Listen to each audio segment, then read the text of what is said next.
Bonjour à tous et bienvenue dans cette nouvelle vidéo. Aujourd'hui, nous allons parler de Eiffel. T'as pensé l'exposition universelle? Je vais pas recommencer. Je vois pas l'intérêt de construire un machin qui sert à rien et qu'il va falloir démonter juste après. Vous avez réponse à tout? La vie m'a appris à me méfier des surprises.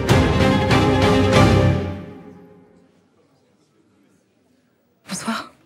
On m'a offert ceci. C'est un puzzle 3D en bois et je me suis dit que c'était l'occasion de le faire en vidéo et de parler en même temps du film. Voilà, un concept vraiment inédit, jamais vu sur YouTube. J'ai jamais fait de puzzle 3D, je n'ai aucune idée de si c'est difficile. Je vois que là, c'est quand même 3 étoiles sur 5, donc j'espère que je vais pas trop galérer. Déjà, la première étape, la plus difficile, ça va être de retirer ce petit bout de plastique sans se blesser. Alors, normalement, il n'y a pas besoin d'outils. Alors voilà comment ça se présente. La petite notice. Oh non, il y a encore un fil plastique. Donc, Eiffel, waouh, un projet dantesque. Je crois qu'il a coûté plus de 20 millions de dollars. Qu'est-ce que c'est? C'est pour poncer le bois. Est-ce qu'on aura besoin de poncer du bois? Oh, ça a l'air compliqué. Mais qu'est-ce que j'ai fait?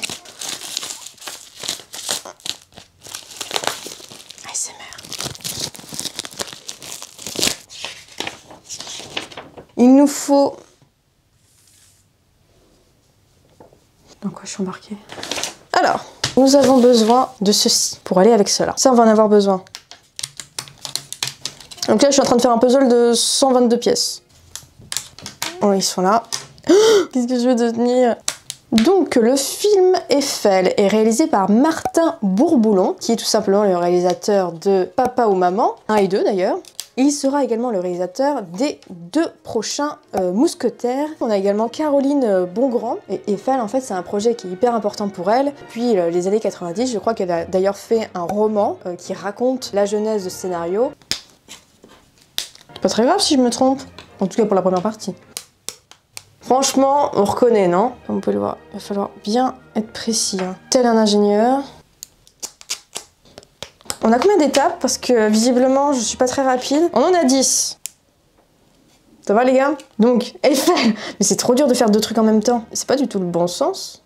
Si, c'est le bon sens. Donc, à l'équipe technique, on a quand même des pointures voilà, qui sont installées, surtout au scénario. Et c'est ça qui va, je pense, être le plus déroutant. Parce qu'en fait, c'est un projet qui est tellement important et qui dure depuis tellement longtemps que est-ce que ils se sont pas accrochés à des trucs qu'il ne fallait pas forcément adapter. C'est-à-dire que le principe de Eiffel, c'est qu'on raconte évidemment la fabrication de cette tour, mais également l'histoire d'amour qu'a connue Eiffel, qui est une histoire vraie, avec une certaine Adriane. Donc ils ont voulu, pour le scénario... Pourquoi c'est décalé? Fous-toi là-dedans. C'est trop dur. Là, ça se décale. C'est quoi hein? C'est la première étape et j'y arrive pas. Ça a l'air solide. Pas du tout. J'y jamais arrivé. Donc Eiffel nous raconte l'histoire de la construction de la tour Eiffel, de son commencement jusqu'à sa fin, et on est avec une histoire d'amour en plus de tout ça, entre Eiffel et Adriane, qui est son amour de jeunesse, qui dans la vraie vie a 10 ans de moins, et dans le cinéma, ils ont choisi Romain Duris et Emma McKee, qui ont 22 ans d'écart. Ça a été mal perçu par une grande partie des internautes, parce que pourquoi avoir choisi une comédienne aussi jeune pour un rôle qui a existé et on sait qu'il n'avait que 10 ans d'écart. La question est légitime. Et surtout, on sait qu'à Hollywood, les femmes, à partir d'un certain âge, ont beaucoup plus de mal à trouver des rôles du fait de leur âge, tout simplement. Ok. Oh, c'est un truc énorme. Mais quoi?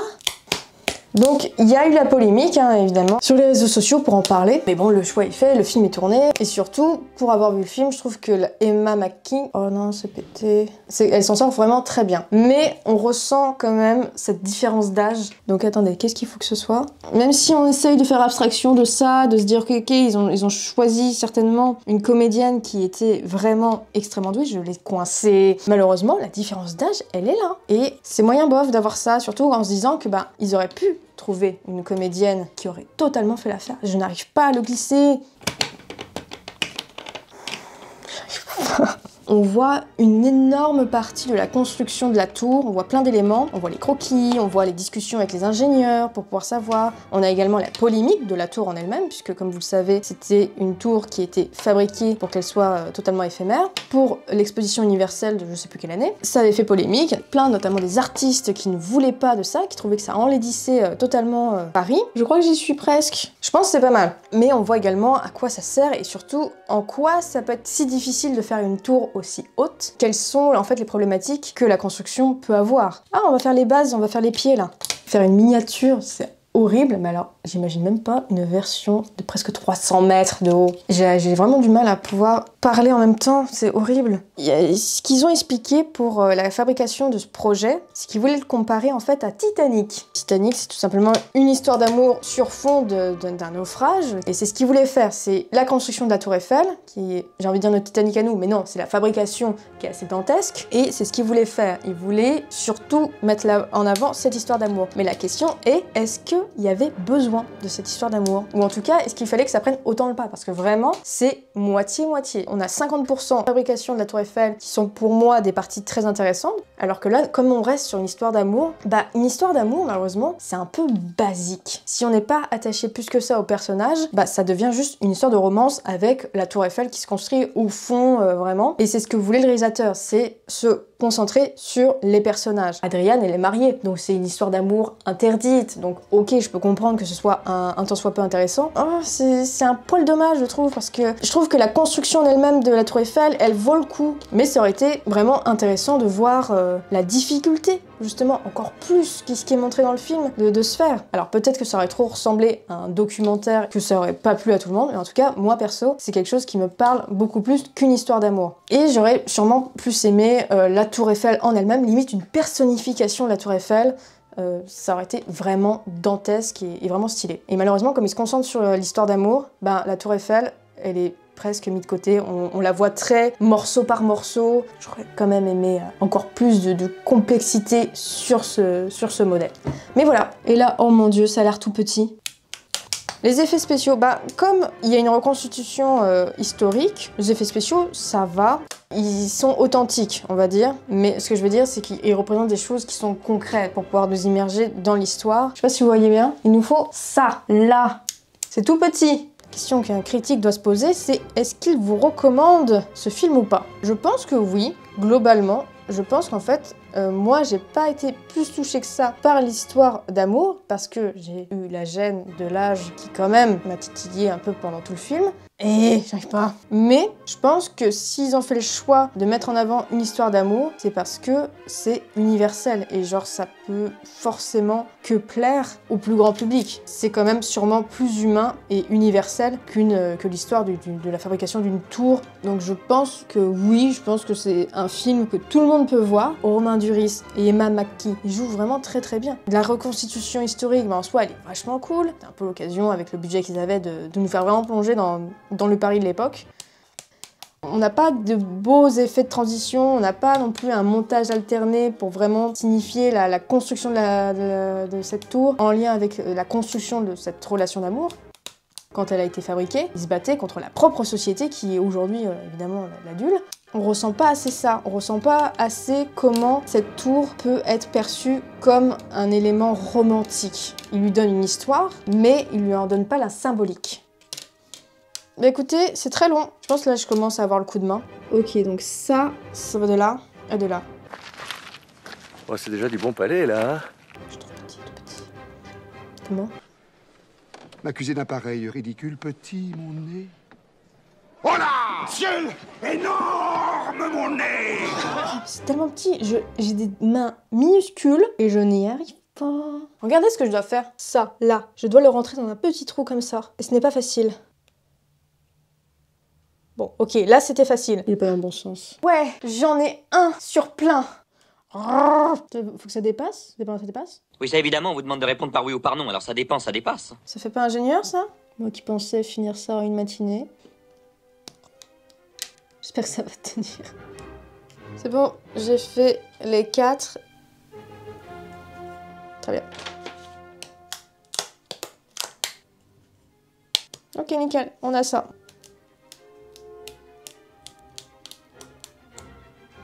J'ai réussi à en mettre un, que c'est faisable. Mais putain, quel enfer! C'est bon, j'ai les 4 côtés. Je fais un petit symbole ici pour que ça aille de ce côté-ci. Cool. C'est quoi votre film préféré avec Romain Duris? C'est beau, on dirait la Tour Eiffel. Un de mes films préférés avec Romain Duris, c'est évidemment L'Arnaqueur. Mon nom est Alex Lippi. Et je suis briseur de couple professionnel. Regardez L'Arnaqueur avec Romain Duris et Vanessa Paradis. Une pépite. Franchement, je vais le mettre sur mon... Je l'ai pété, il est cassé. Oh non, en fait, il s'est légèrement dévié. Oh là là, drama. Je suis sûre, Eiffel, il a vu la même chose. Genre, il y a un truc qui c'est pas bien foutu là où vous voulez. Il était deg comme moi. C'est bon, regardez. Oh putain, il y a ça qui s'est défait. Là, tout est nickel. Il n'y a plus que tout ça à faire. Wouh! Et nous sommes de là à de là. Bon, bien sûr, faut imaginer. Oui, bien sûr. Oh, ça rentre comme dans un moulin. Ok, donc là, on le retourne. En fait, il faut venir bloquer les petits trous avec ceci. Pour l'instant, j'ai pas pété trop de trucs.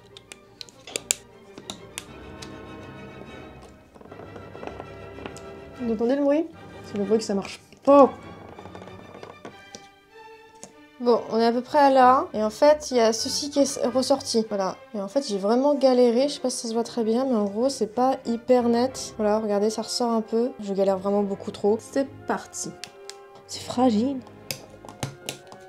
En plus, c'est des petites dents. Ça fait trop mal aux mains quand tu les manipules. Tu m'étonnes que c'est level 3, ça.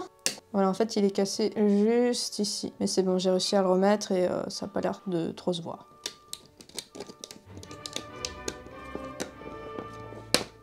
Hop. Hop là. Quoi? Ah, d'accord. Oh putain, c'est pas le bon sens. Oh. Top. Ok, là, pour l'instant, c'est juste posé, hein. Cool.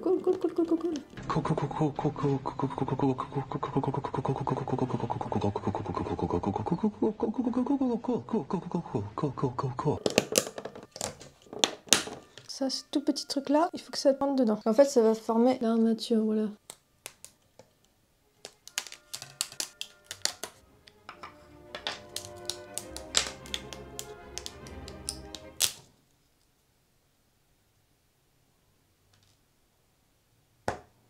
Oh la vache! On panique pas, tout va bien se passer. Ah, je me suis fait mal en plus! Ah, j'espère que la Tour Eiffel est un peu plus solide. Hein. Voilà. Bon, effectivement, un petit couac ici. Pour l'instant, on va laisser, j'ai pas de colle ni rien, donc on va laisser. Oh la vache, c'est fragile. Juste à la base, quoi, merde! Voilà, franchement, ça se voit pas. On a bientôt fini. Voilà, une nouvelle petite couronne. Il y a 2 petits trous. On fait attention à la base de la Tour Eiffel qui, évidemment, est très solide. J'ai oublié une étape. Sur les pieds. Ok, on termine d'abord ça. Les pieds, c'est pas très grave à la limite. C'est pas sur ça que ça tient, non?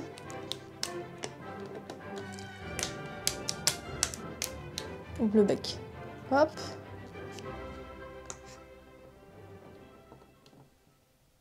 Ça bloque. Pourquoi ça bloque?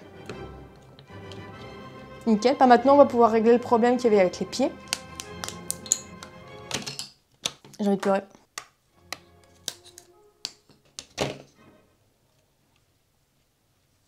Vous savez quoi? C'est une leçon. Vous voyez pas mon visage? Bah, il y a une bonne raison à ça. C'est que j'ai un somme, mais alors, il est colossal. Oh, le somme, j'aurais dû aller faire ma vidéo sur la Tour Eiffel directement. Ça m'aurait coûté moins cher, en dignité. Il m'en manque un. Dernière pièce, les gars. Enfin, après, il faut que je remette ça.